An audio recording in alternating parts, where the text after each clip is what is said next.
Hello student, আজ আমরা বিন্যাস বা পারমুটেশন অধ্যায়টি সম্বন্ধে আলোচনা করব।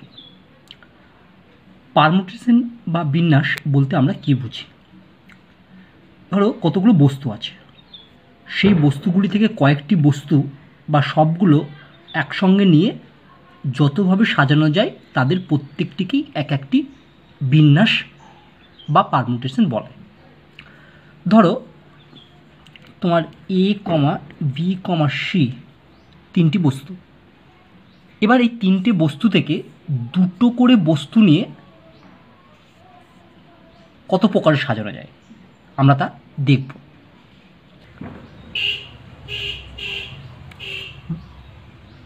থেকে দুটি বস্তু নিয়ে সাজানো যায় নিম্নভাবে। দেখো এ বি সি তিনটে বস্তু আছে, এই বস্তু থেকে এই তিনটে বস্তু তোমাকে দুটো করে নিতে হবে, দিয়ে সাজাতে হবে। দেখো এরকম প্রথমে ধরো এ আর বি নিলাম, তাহলে এটা একটা সাজানো এ বি, তারপরে আমি বি সি নিলাম, আবার সি এ নিলাম। ঠিক আছে, তাহলে কটা সাজানো হলো? একটা, দুটো, তিনটে। দেখো আমি যদি এবার এখানে বিটাকে আগে লিখে দিই, তাহলে বি এ একটা হলো, এটাকেও যদি আমি সিটাকে আগে লিখে দিই সি বি একটা হলো, এখানে হচ্ছে এ সি একটা হলো। তাহলে দেখো এই তিনটে বস্তু ছিল এ বি সি, এখান থেকে দুটো করে বস্তু নিয়ে আমি সাজালাম, দুটো করে বস্তু নিয়ে সাজালাম। তাহলে কভাবে সাজানো যাচ্ছে? 1 2 3 4 5 6। ঠিক আছে, তাহলে 6ভাবে সাজানো গেল। তাহলে তিনটি বস্তু থেকে দুটি বস্তু নিয়ে বিন্যাস সংখ্যা হবে কটা? 6টি। ব্যাপারটা বোঝা গেল? অর্থাৎ এখানে তোমাকে কত প্রকারে সাজানো যায়, যত প্রকারে সাজানো হয় ততগুলোই হবে বিন্যাস। তাহলে আমরা কি বলতে পারি যে এ কমা বি কমা সি তিনটি বস্তু থেকে যে কোনো দুটি বস্তু নিয়ে বিন্যাস সংখ্যা হবে 6টি। ঠিক আছে, তো 6টা বিন্যাস হল। এইবার দেখো এটাকে আমি অন্যভাবে কিভাবে বলতে পারি। দেখো তোমার বস্তু আছে তিনটে, এ কমা বি কমা সি, এখান থেকে কটা নিতে হবে? দুটো। তার জন্য আমি ধরো দুটো বাক্স করলাম, বক্স, প্রথম বক্স, দ্বিতীয় বক্স। ঠিক আছে, তাহলে এখানে দুটো বস্তু রাখতে হবে যে কোনো, কারণ আমাকে দুটো বস্তু নিতে বলেছে, তাই আমি দুটো বক্স রাখলাম, জাস্ট বোঝাবার জন্য তোমাদের বলছি। দেখো এবার প্রথম বক্সটা আমি একটা বস্তু রাখবো, সেই প্রথম বক্সটা পূর্ণ করা যায় কত প্রকারে? দেখো প্রথম বক্সের মধ্যে আমি এ কেও রাখতে পারি, আবার বি কেও রাখতে পারি, আবার সি কেও রাখতে পারি। তাহলে তিনটের মধ্যে যে কোনো একটাকে আমি প্রথম বক্সে রাখতে পারি। তাহলে প্রথম বক্সটা পূরণ করা যায় কত প্রকারে? তাহলে প্রথম বক্সটা পূরণ করা যায় 3 প্রকারে, তাদের আমি 3 লিখলাম, ইন্টু, তাহলে প্রথম বক্সে এই তিনটের মধ্যে যে কোনো একটা বস্তু কিন্তু আমার বসে গেছে। তাহলে এখানে আর কটা বস্তু থাকবে? তিনটের মধ্যে একটা বস্তু প্রথম বক্সে বসে গেছে, তাহলে আমার দুটো বস্তু পড়ে থাকবে। এবার সেই দুটো বস্তুর মধ্যে যে কোনো একটা আমি দ্বিতীয় বক্সে বসাতে পারি। তাহলে দুটো বস্তুর মধ্যে দ্বিতীয় বক্সে কত প্রকারে বসে? 2 প্রকারে, কারণ হয় যে দুটো পড়ে আছে তাদের মধ্যে যে কোনো একটা এখানে বসবে। তাহলে দ্বিতীয় বাক্সটা পূরণ করা যেতে পারে 2 প্রকারে। তাহলে 2 × 3 = কত হলো? 6 প্রকারে। ঠিক আছে, আবার আমি বলছি, দেখো আমাকে এখান থেকে দুটো বস্তু নিয়ে সাজাতে বলে, তাই আমি দুটো বাক্স করলাম।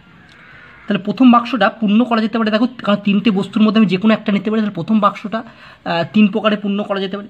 হ্যাঁ, দেখো একটা বস্তু তো বসে গেছে, তাহলে বাকি বস্তু থাকলো কটা? দুটো। তাহলে দ্বিতীয় বাক্সটা পূর্ণ করা যেতে পারে কত প্রকারে? 2 প্রকার, কারণ দুটো বস্তুর দুটোর মধ্যে যে কোনো একটা এখানে বসতে পারে। তাহলে সেটা ক প্রকার হতে? 2 প্রকারে হতে পারে। তার জন্য মোট প্রকার ভেদ হয়ে গেলো 3 × 2, মানে 6 প্রকারে। ঠিক আছে, অর্থাৎ এখানে প্রথম বাক্সটা 3 প্রকারে পূর্ণ হলো। হ্যাঁ, সেই 3 প্রকারে পূর্ণ করার পর, ঠিক আছে, দ্বিতীয় প্রক্রিয়াটি 2 প্রকারে পূর্ণ হলো। তাহলে 3 × 2 মোট হচ্ছে 6 প্রকারে এটা পূর্ণ হলো। তাহলে বিন্যাস সংখ্যা কত হয়ে গেল এখানে আমার? 6। এবার আমরা পড়ব বিন্যাসের সূত্রাবলী বা ফর্মুলা অফ পারমুটেশন। যদি কোনো একটি প্রক্রিয়া m বিভিন্ন উপায়ে সম্পন্ন করা যায় এবং m প্রকারের কোনো এক প্রকারে তা সম্পন্ন করার পর দ্বিতীয় একটি প্রক্রিয়া n বিভিন্ন প্রকারে সম্পন্ন করা যায়, তবে একসঙ্গে প্রক্রিয়া দুটি m × n বিভিন্ন প্রকারে করা যাবে। অর্থাৎ তোমার একটা প্রক্রিয়া m প্রকারে হলো, ঠিক আছে, সেটা হয়ে যাওয়ার পর আর একটা প্রক্রিয়া n প্রকারে হলো, তাহলে ওই দুটো প্রক্রিয়া একসঙ্গে কত প্রকারে করা যাবে? m × n প্রকারে করা যাবে।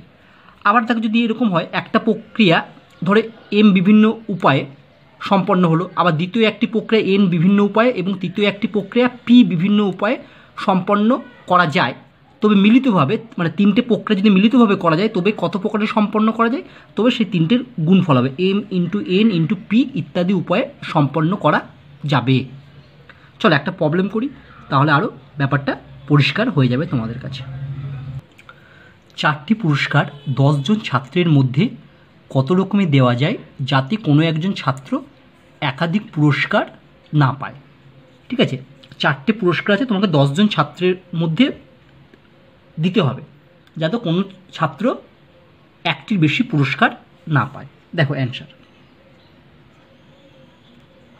তাহলে ধরো প্রথম পুরস্কারটা কতজন ছাত্র কত প্রকারে দেওয়া যেতে পারে। দেখো 4টে পুরস্কারের প্রথম পুরস্কারটা তুমি 10 জন ছাত্রের যে কোনো একজনকে দিতে পারো, তাহলে কত প্রকার হচ্ছে 10 প্রকারই হচ্ছে, কারণ 10 জন ছাত্রের তুমি যে কোনো একজনকে দিতে পারো, তাহলে ওটা 10 প্রকারে দেওয়া হচ্ছে।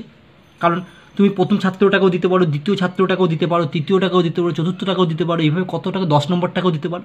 তাহলে কভাবে দিতে পারছো, তো মোট 10ভাবে দিতে পারছো। ঠিক আছে,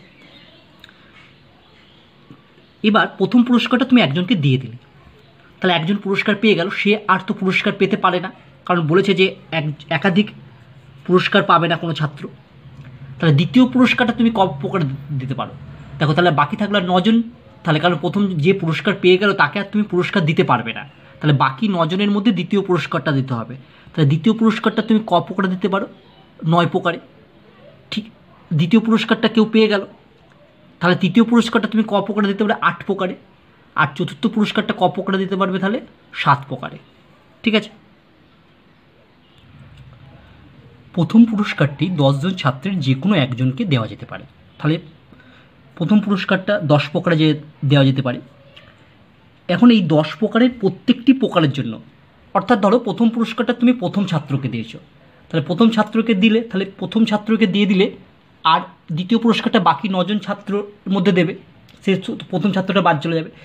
যদি প্রথম ছাত্রকে তুমি প্রথম পুরস্কারটা না দিতে, যদি তুমি তৃতীয় ছাত্রকে প্রথম পুরস্কারটা দিতে, হ্যাঁ 3 নম্বর ছাত্রকে, ধরো 10 জন ছাত্র পরপর দাঁড়িয়ে আছে, তুমি 3 নম্বর ছাত্রকে দিলে, তাহলে ওই 3 নম্বর ছাত্রকে দিলে, তাহলে 3 নম্বর ছাত্র বাদে দ্বিতীয় পুরস্কারটা বাকি 9 জন ছাত্র পাবে, সেরকম বলা হচ্ছে। অর্থাৎ এখন এই 10 প্রকারের প্রত্যেকটি প্রকারের জন্য দ্বিতীয় পুরস্কারটি 9 প্রকারে দেওয়া যেতে পারে। তাহলে অতএব প্রথম ও দ্বিতীয় পুরস্কারটি কত 10 × 9 প্রকারে দেওয়া যেতে পারে। তাহলে 4টে পুরস্কার আছে, তাহলে একইভাবে 4টি পুরস্কার দেওয়া যেতে পারে। দেখো প্রথমটা তো তুমি দিচ্ছ 10 প্রকারে, দ্বিতীয়টা কত হবে 9, তার 2 জন ছাত্র পেয়ে গেল আর এরা 2 জন পাবে না, তাহলে তৃতীয়টা যেতে পারে 8 প্রকারে, আর চতুর্থ যাবে 7 প্রকারে। ঠিক আছে, তাহলে আমরা পেলাম 5040 প্রকারে, এটাই হচ্ছে অ্যান্সার।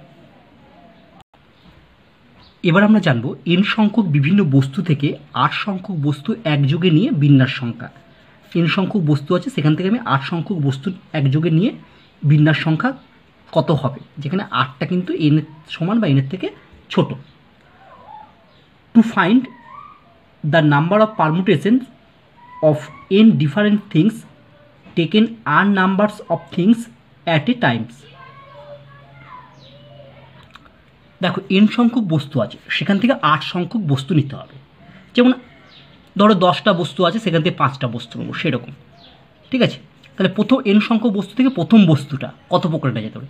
তাহলে n সংখ্যক যদি 10টা বস্তু আছে, তাহলে 10টা বস্তু থেকেই একটা বস্তু নেবো, তাহলে 10টা বস্তুর যে কোনো একটা নিতে পারি, তাহলে প্রথম বস্তুটা নেওয়া যায় n প্রকারে।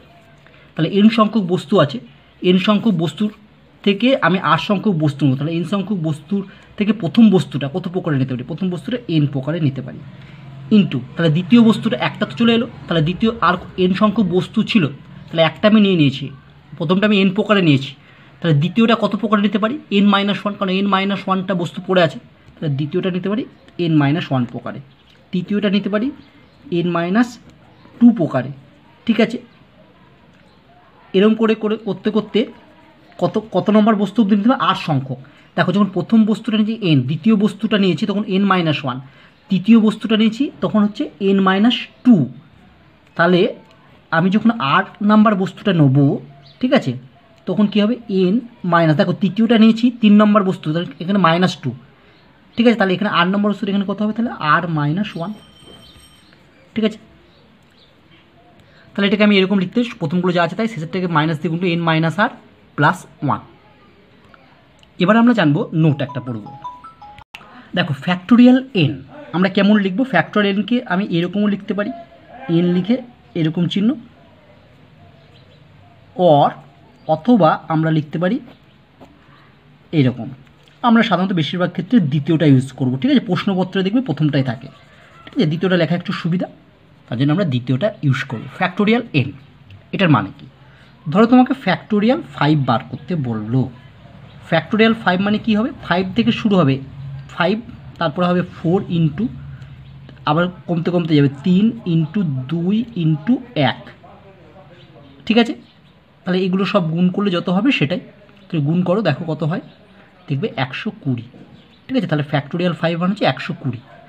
তোমাকে যদি বলে ফ্যাক্টোরিয়াল 10 কত, তাহলে ফ্যাক্টোরিয়াল 10 মানে তোমার হবে 10 into 9 into 8 into 7 into 6 into 5 into 4 into 3 into 2 into 1, এগুলোকে সব গুণ করলে যত হবে সেটা হচ্ছে ফ্যাক্টোরিয়াল 10-এর মান। তাহলে ফ্যাক্টোরিয়াল এন কত?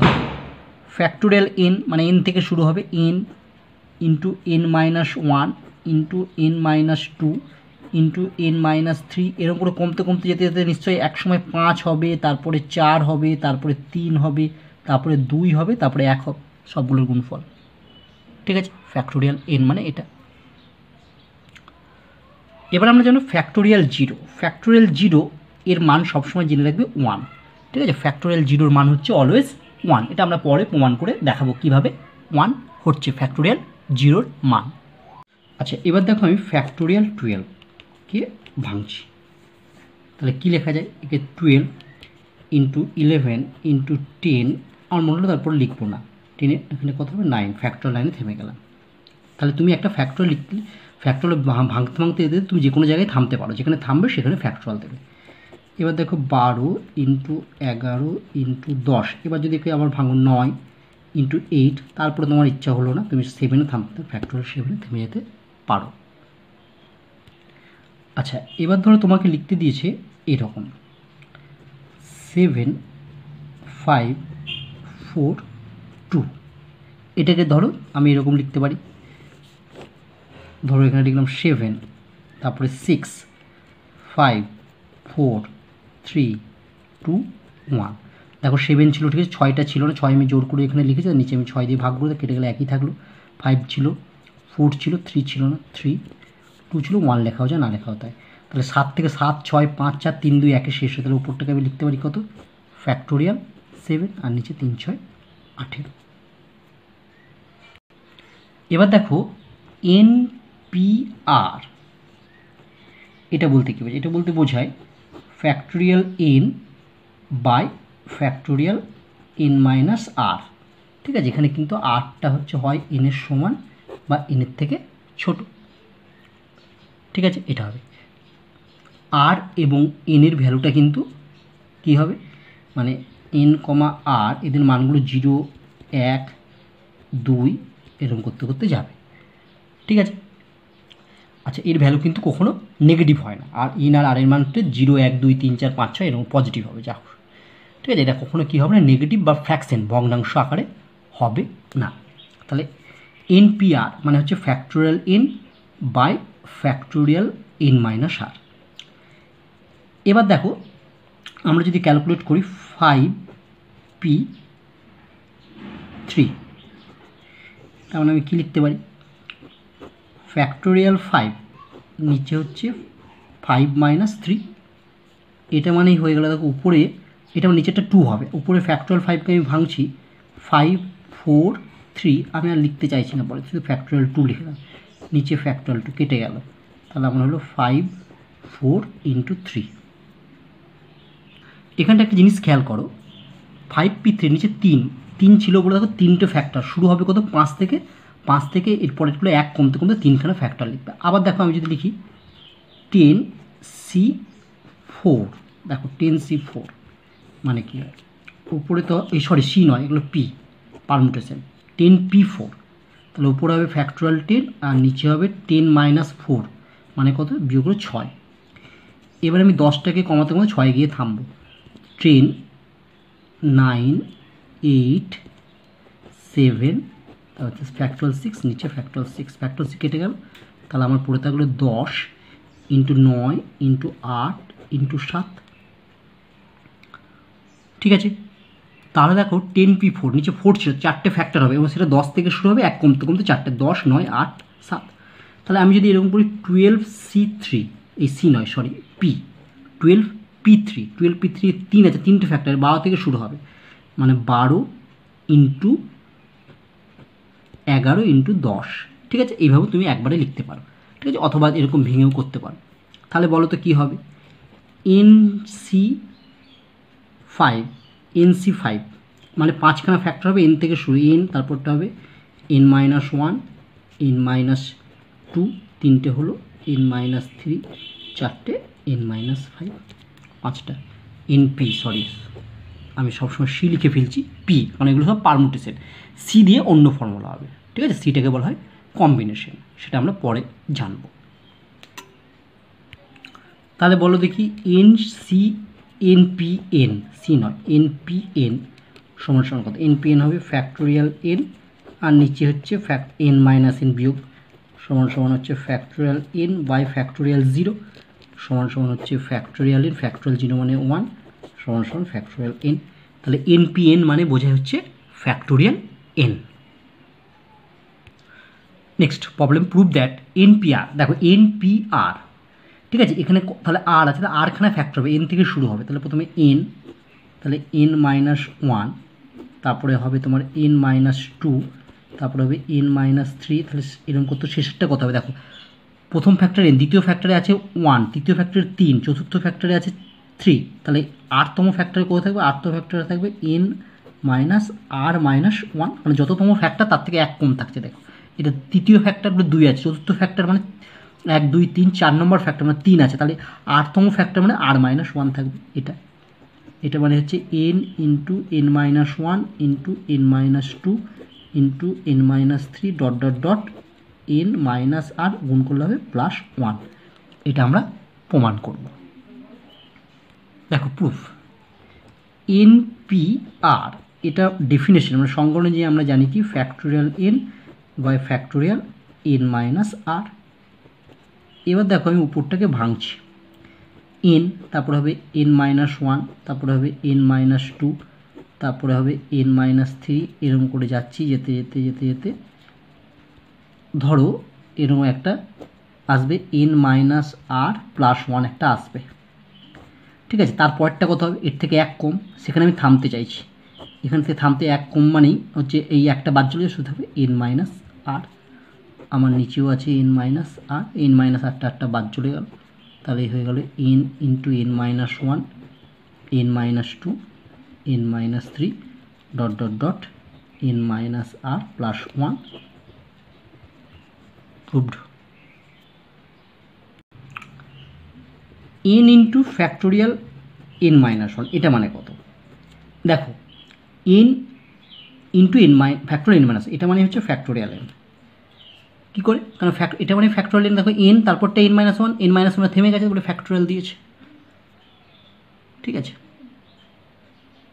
এবার থেকে 1 নম্বর ফর্মুলা কি বলছি, n সংখ্যক বিভিন্ন বস্তু থেকে 8 সংখ্যক বস্তু একযোগে নিয়ে বিন্যাস সংখ্যা, যেখানে 8টা n এর সমান বা n এর থেকে ছোট, অর্থাৎ to find the number of permutation of n different things taken r numbers of things at a times. কী হবে, এর বিন্যাস সংখ্যা মানে পারমুটেশন হবে NPR। ঠিক আছে, NPR, এবার NPRকে তুমি ক্যালকুলেট করলে যেটা পাবে, তাহলে n সংখ্যক বিভিন্ন যদি বস্তু থাকে সেখান থেকে তোমাকে 8 সংখ্যক বস্তু একযোগে নিয়ে বিন্যাস সংখ্যা করতে বলে, তাহলে তোমার হবে কি NPR। ঠিক আছে, এটা হচ্ছে সহজে এই ফর্মুলা প্রয়োগ করে তুমি অঙ্কগুলো করতে পারবে। যেমন একটি আমরা উদাহরণ দেখি, তাহলে তুমি বুঝতে পারবে সহজেই। নেক্সট প্রবলেম বলছে বেঙ্গলি BENGALI শব্দের অক্ষরগুলি সবগুলি একযোগে নিয়ে কতগুলি বিন্যাস পাওয়া যাবে। সর্বপ্রথমে দেখবে বেঙ্গলি শব্দটিতে কটা অক্ষর আছে, 1 2 3 4 5 6 7টা অক্ষর আছে, এবং এই 7টা অক্ষর একই না আলাদা, দেখবে 7টা অক্ষর আলাদা আলাদা, একই অক্ষর কেউ দুবার নেই। যদি একই অক্ষর দুবার থাকে তখন কিন্তু অন্য পদ্ধতি হবে, আর সবগুলো আলাদা হলে আমি এর আগে যে ফর্মুলাটি পড়লাম সেই ফর্মুলাই করা যাবে। তাহলে আমি দেখতে পাচ্ছি সবগুলো আলাদা আছে। ঠিক আছে, দেখো অ্যান্সার, বেঙ্গলি শব্দটিতে 7টি ভিন্ন ভিন্ন অক্ষর আছে, তাহলে 7টা আলাদা আলাদা। ঠিক আছে, একই হলে কিন্তু অন্য পদ্ধতি হবে। অতএব নির্ণীয় বিন্যাস, তাহলে কি হবে, নির্ণীয় বিন্যাস সংখ্যা, নির্ণীয় বিন্যাস সংখ্যা সমান সমান, দেখো তাহলে বলেছে বেঙ্গলি শব্দের অক্ষরগুলি সবগুলি একযোগে নিয়ে কতগুলি বিন্যাস, তাহলে 7টা অক্ষর আছে, তোমার 7টা অক্ষর থেকে 7টাই নিয়ে তোমাকে কতগুলো শব্দ করা যায় তার সংখ্যা তার সংখ্যা বার করতে বলেছে। অর্থাৎ এখানে 7টা অক্ষর আছে, তো এই 7টা অক্ষর থেকে 7টা অক্ষরই নিয়ে তুমি কতগুলি শব্দ তৈরি করতে পারো। ঠিক আছে, যেমন ধরো BENGALI, তুমি কি করলে ইটাকে করে EBNGALI, এটা একটা শব্দ হলো, সেটাই বলতে চাই। তাহলে 7টা থেকে 7টি অক্ষর থেকে 7টা অক্ষর নিয়েই কতগুলো শব্দ করা যাবে। তাহলে হচ্ছে 7P7, 7P7 মানে আমরা জানি ফ্যাক্টোরিয়াল 7।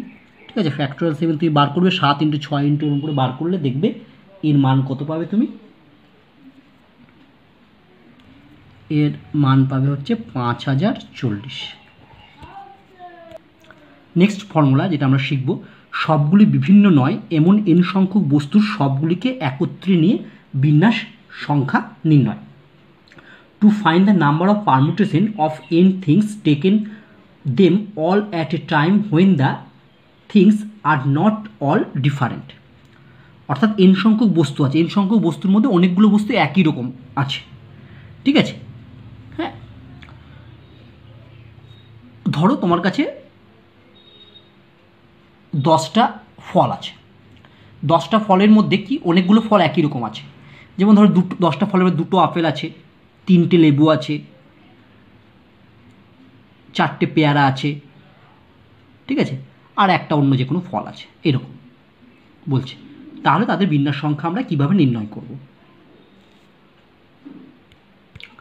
ধরি n সংখ্যক বস্তু হলো n সংখ্যক অক্ষর, অর্থাৎ তোমার কাছে n সংখ্যক অক্ষর আছে। ধরো এদের মধ্যে p সংখ্যক a আছে, অর্থাৎ a অক্ষর আছে, অর্থাৎ a অক্ষর আছে কতগুলো, p সংখ্যক, pটা a অক্ষর আছে। q সংখ্যক b অক্ষর আছে, b অক্ষর আছে qটা। r সংখ্যক c অক্ষর আছে, এবং c অক্ষর আছে cটা। ঠিক আছে, তাহলে বাকি অক্ষরগুলো প্রত্যেকটি আলাদা আলাদা। তাহলে অক্ষরগুলি সবগুলি একযোগে নিয়ে বিন্যাস সংখ্যা কী হবে, দেখো বিন্যাস সংখ্যা তোমার এখানে টোটাল অক্ষর কতগুলো আছে প্রথমে দেখবে, টোটাল অক্ষর আছে nটা, সেটা উপরে লিখবে ফ্যাক্টোরিয়াল n। এবার দেখো একই রকম অক্ষর কতগুলো আছে, এ অক্ষর একই রকম, মানে এ অক্ষর আছে কতগুলো, p সংখ্যক, তখন নিচে লিখবে ফ্যাক্টোরিয়াল p ইন্টু q সংখ্যক b অক্ষর আছে, তা তখন লিখবে b অক্ষর আছে q, আর c অক্ষর আছে কত, r সংখ্যক, তাহলে ফ্যাক্টোরিয়াল r। আর বাকি তো সব ভিন্ন ভিন্ন, মানে যে আলাদা আলাদা অক্ষর সব একটি করে আছে, তাহলে সেগুলো লেখার দরকার নেই। ঠিক আছে, এটাই হচ্ছে আমার এইরকম ধরনের অঙ্ক করার ফর্মুলা। তাহলে আমি একটি উদাহরণ দেখি, তাহলেই তোমরা সহজেই বুঝতে পারবে কিভাবে এই ধরনের সমস্যা সমাধান করবে। Next problem, x³ y² z⁴ রাশিটির অক্ষরসমূহ পূর্ণ দৈর্ঘ্যের লিখলে তা থেকে কতগুলি বিভিন্ন বিন্যাস পাওয়া যাবে। ঠিক আছে, আচ্ছা দেখো এখানে মোট অক্ষর কটা আছে, x আছে 3টে, y আছে 2টো, z আছে 4টে, তাহলে হচ্ছে মোট অক্ষর হয়ে গেল 3 + 2 + 4 = 9টি। তার মধ্যে দেখো x অক্ষর আছে 3টি, y অক্ষর আছে 2টি, আর z অক্ষর আছে 4টি। তাহলে অতএব নির্ণীয় বিন্যাস সংখ্যা সমান সমান, দেখো কীভাবে করব, টোটাল অক্ষর কটা, 9টা, তাহলে উপরে হচ্ছে ফ্যাক্টোরিয়াল 9, x অক্ষর আছে 3টে, তাহলে ফ্যাক্টোরিয়াল 3 ইন্টু y অক্ষর আছে 2টো ইন্টু ফ্যাক্টোরিয়াল 2, z অক্ষর আছে 4টি ফ্যাক্টোরিয়াল 4। আচ্ছা এবার 9টাকে আমি ছোটো করব, 9 × 8 × 7 × 6 × 5, এরপরে আমি থামবো, এটাকে লিখলাম ফ্যাক্টোরিয়াল 4। নিচে দেখো 3টাকে আমি ভাঙলে হচ্ছে 3 × 2 × 1টা লিখলাম না, 2কে ভাঙলে 2 × 1, আমি শুধু 2 লিখলাম, এখানে ফ্যাক্টোরিয়াল 4 থাকলো, 4 4 তো কেটে যাবে। আচ্ছা এখানে দেখো 3 2 6, 6 6 কেটে গেল, তাহলে আমার এখানে থাকবে কি হবে, দেখো যদি কাটাকাটি করে এখানে 4 4 কাটলো, 3 2 6, এই 2 2 কাটলো, 2 4 8, তাহলে থাকলো 9 × 4 × 7 × 5। ঠিক আছে, এখানে 7 9 63 আর 4 5 20, তার মানে 2 3 2 6 আর 12 126 + 0, ঠিক আছে 1260। এটাই হচ্ছে আমার অ্যান্সার। তাহলে এই ধরনের সমস্যা আমি এইভাবে সহজেই সমাধান করতে পারবো। এবার আমরা জানবো ফর্মুলা 3 সম্বন্ধে। যদি প্রত্যেক বস্তুকে r বার পর্যন্ত বারবার নেওয়া যায় তবে n সংখ্যক বিভিন্ন বস্তু থেকে r সংখ্যক বস্তু একযোগে নিয়ে বিন্যাসের সংখ্যা ইকুয়াল টু, অর্থাৎ কি বলা হচ্ছে, the number of permutation of n different things taking r number of things at a times when each things may be repeated r times in any arrangement. তাহলে কী বলা হচ্ছে যে n সংখ্যক বস্তু থেকে আর, আচ্ছা আমি প্রথম থেকে বলি, যদি প্রত্যেক বস্তুকে r বার পর্যন্ত বারবার নেওয়া যায় তবে n সংখ্যক বিভিন্ন বস্তু থেকে r সংখ্যক বস্তু একযোগে নিয়ে বিন্যাসের সংখ্যা, অর্থাৎ প্রত্যেক বস্তুকে r বার পর্যন্ত নিতে পারো। ধরো তো একটা বস্তুকে তুমি 10 বার পর্যন্ত নিতে পারো, সেই রকম এখানে প্রত্যেক বস্তুকে কবার পর্যন্ত নিতে পারো, r বার পর্যন্ত নিতে পারো। হ্যাঁ, খুব সহজ ফর্মুলা। টোটাল বস্তু আছে nটা, তুমি প্রত্যেক বস্তুকে কতবার নিতে পারো, r বার নিতে পারো, n to the power r। এটাই হচ্ছে নির্ণীয় বিন্যাস সংখ্যা। চলো আমি একটা সমস্যা দেখাই তোমাদের, তাহলে তোমাদের এই ফর্মুলা প্রয়োগ করে কিভাবে সমস্যাটি সমাধান করবে সেটা বুঝতে পারবে। নেক্সট ফর্মুলা দেখো, 4টি ডাক বাক্সে 5টি চিঠি কত রকমে ফেলা যায়। তাহলে 4টি ডাক বাক্সে 5টি চিঠি ফেলা যায় 4 টু দি পাওয়ার 5 প্রকারে, ঠিক আছে, 4 টু দি পাওয়ার 5 প্রকারে। এটা যদি গুণ করো তাহলে হচ্ছে 1024 প্রকারে, ঠিক আছে। এটাকে তুমি একটু অন্যভাবে ভাবতে পারো।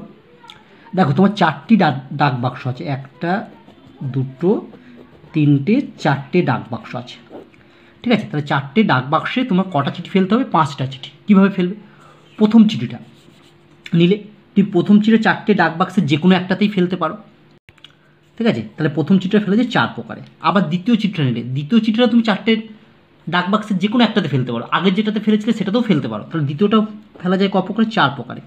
আবার তৃতীয় চিঠিটা তুমি নিলে তৃতীয় চিঠিটাও 4টি ডাক বাক্সের যেটাতে খুশি ফেলতে পারো সেটা, ঠিক আছে। আবার চতুর্থ চিঠিটাও একইভাবে 4 প্রকারেই ফেলতে পারো। আবার পঞ্চম চিঠিটাও 4 প্রকারেও ফেলতে পারো। তাহলে কত হলো, 4 টু দি পাওয়ার 5 প্রকারে। ফর্মুলা 4, n সংখ্যক বিভিন্ন বস্তু থেকে একযোগে r সংখ্যক বস্তুর বিন্যাস সংখ্যা যখন m সংখ্যক বিশেষ বস্তু কখনোই থাকবে না এবং n মাইনাস এমটা গ্রেটার ইকুয়াল টু r। তাহলে বলছি n সংখ্যক বস্তু থেকে তোমাকে r সংখ্যক বস্তু নিতে হবে, কিন্তু m সংখ্যক বস্তু মানে কতগুলো বস্তু তোমার যেগুলো নেবে সেখানে কখনোই থাকবে না।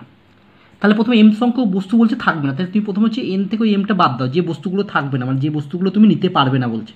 তাহলে n মাইনাস m, তাহলে m সংখ্যক বস্তু আমি প্রথমে বাদ দিয়ে দিলাম। তাহলে আমার এখন কতগুলো বস্তু থাকলো, এখন বস্তু থাকলো n মাইনাস mটা।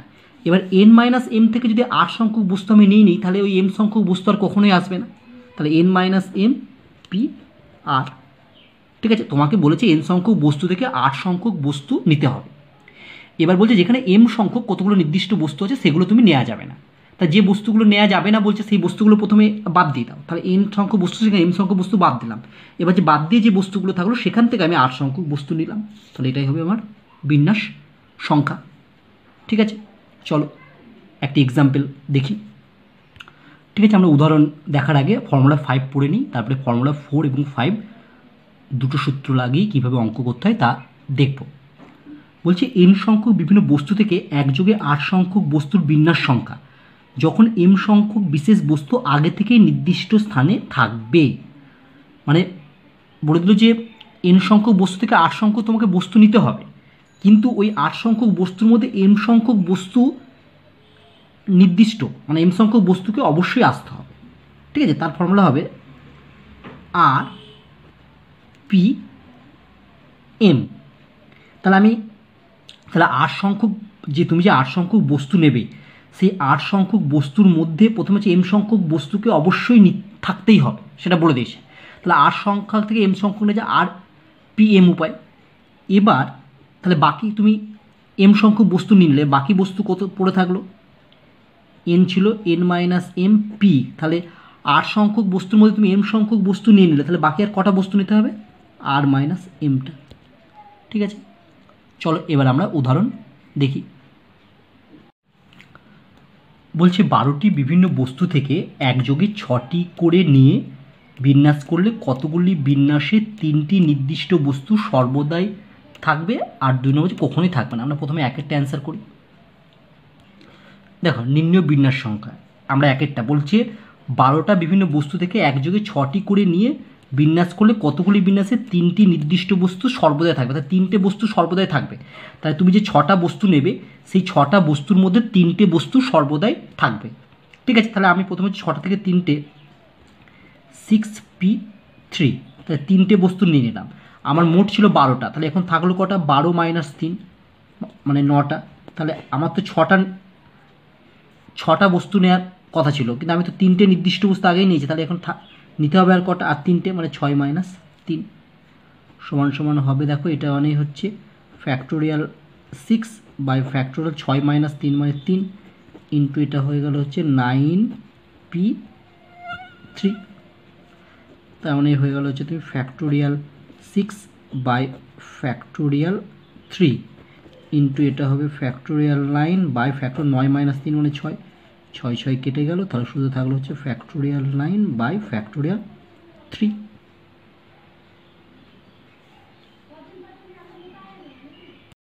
ঠিক আছে, এটা যদি তুমি ক্যালকুলেশন করো তাহলে দেখবে তুমি পাবে, ক্যালকুলেটারে ক্যালকুলেশন করতে পারো,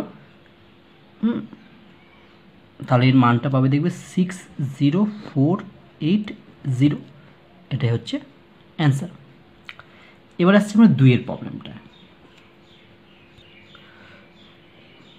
দেখো আমাকে বলেছে, দ্বিতীয় প্রশ্নটা বলেছে যে 3টে বস্তু নির্দিষ্ট বস্তু কখনোই থাকবে না। আমার মোট বস্তু ছিল কটা? 12টা। তাহলে এই প্রথমে 12টা থেকে কী করবো? 3টে বস্তু বাদ দিয়ে দেবো। 12টা থেকে 3টে বস্তু বাদ দিয়ে দিলে কটা থাকে? 9টা থাকে। সেই 9টা থেকে যদি আমি 6টা বস্তু নিই তাহলে 3টে বস্তু কখনোই আসবে না। ঠিক আছে, তাহলে দেখো এখানে বিন্যাস সংখ্যা হবে আমার 12 থেকে প্রথমে 3টে বাদ দিলাম p, এবার 6টা নিলাম 6, তার মানে হচ্ছে 9p6, এটা মানে হচ্ছে ফ্যাক্টোরিয়াল 9 বাই ফ্যাক্টোরিয়াল 9 - 6 মানে 3 একবারে লিখলাম। এটাকে তুমি ক্যালকুলেশন করলে ক্যালকুলেটরে দেখবে এই মানটা পাবে 60,480। ঠিক আছে, এটাই হচ্ছে আমার অ্যান্সার। এবার আমরা পড়ব বৃত্তাকার বিন্যাস বা সার্কুলার পারমুটেশন। দেখো রৈখিক বিন্যাস আর বৃত্তাকার বিন্যাসের মধ্যে পার্থক্য আছে।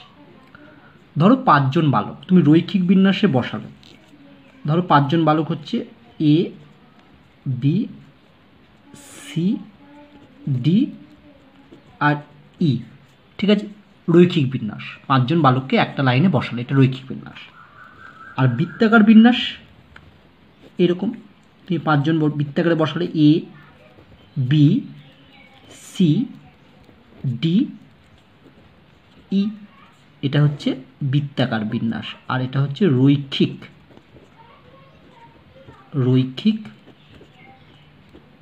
বিন্যাস। ঠিক আছে, এখানে দেখো রৈখিক বিন্যাসে তোমার প্রান্ত, শেষ প্রান্ত আছে, শেষ প্রান্তে এ আর ই আছে, কিন্তু বৃত্তাকার বিন্যাসে তুমি প্রান্ত বলতে পারবে না। এখানে যেমন দুটো প্রান্ত আছে, প্রথম প্রান্তে আছে এ আর শেষ প্রান্তে আছে ই, এখানে কিন্তু প্রথম এবং শেষ প্রান্ত বলে কিছুই নেই। ঠিক আছে, এক্ষেত্রে কি হবে? 5 জন বালককে কত রকমের বিন্যাস করা যায়? রৈখিক বিন্যাস এক্ষেত্রে হবে 5 জন বালককে বিন্যাস করা যায় হচ্ছে 5p5, এটা হচ্ছে বিন্যাস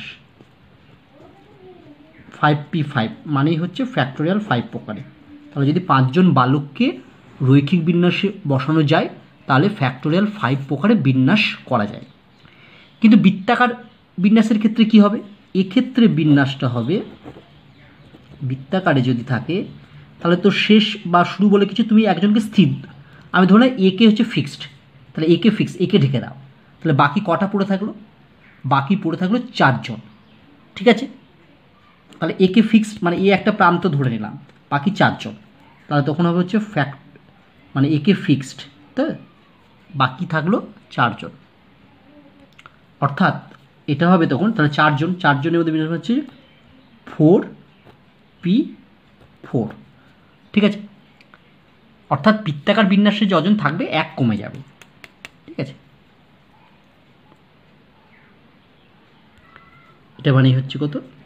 ফ্যাক্টোরিয়াল 4।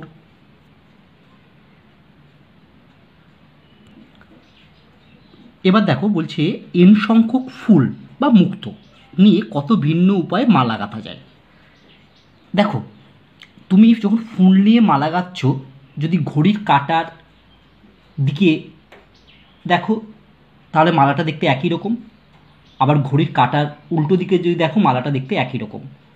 অর্থাৎ ঘড়ির কাঁটা যেদিকে ঘোরে সেই দিকে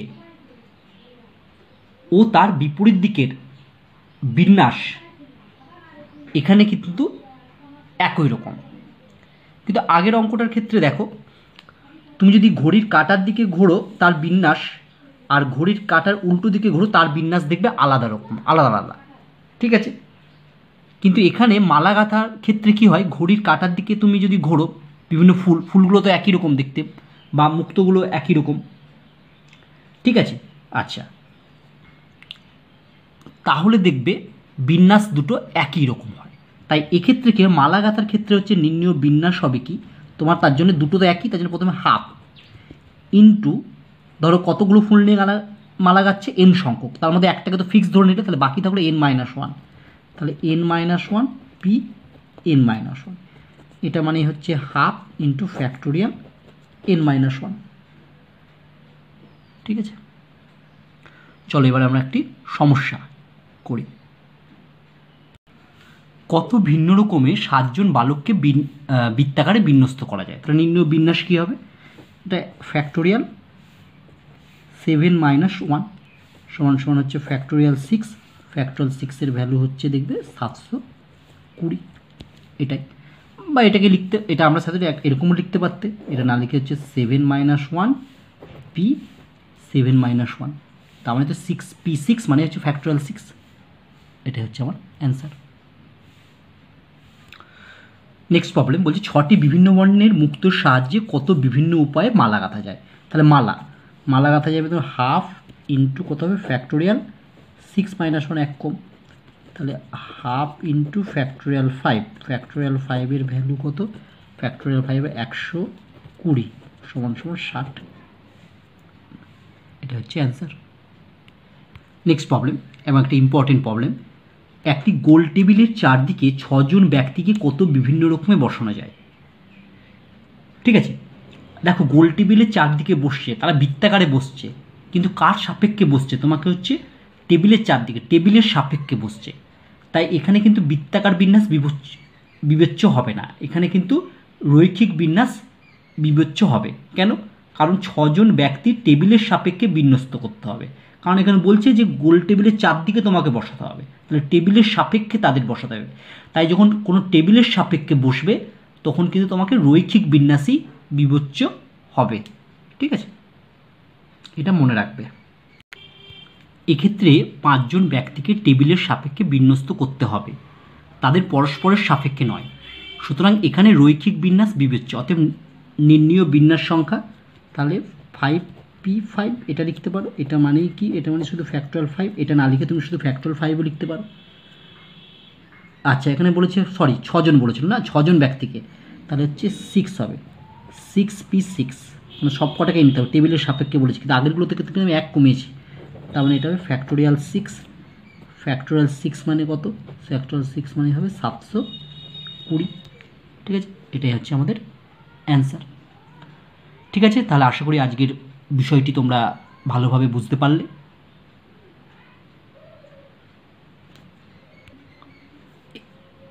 বিন্যাস সমবায় অঙ্কগুলো খুবই সহজ, একটু বুঝতে পারলেই দেখবে অঙ্কগুলো তোমরা সহজে করতে পারবে।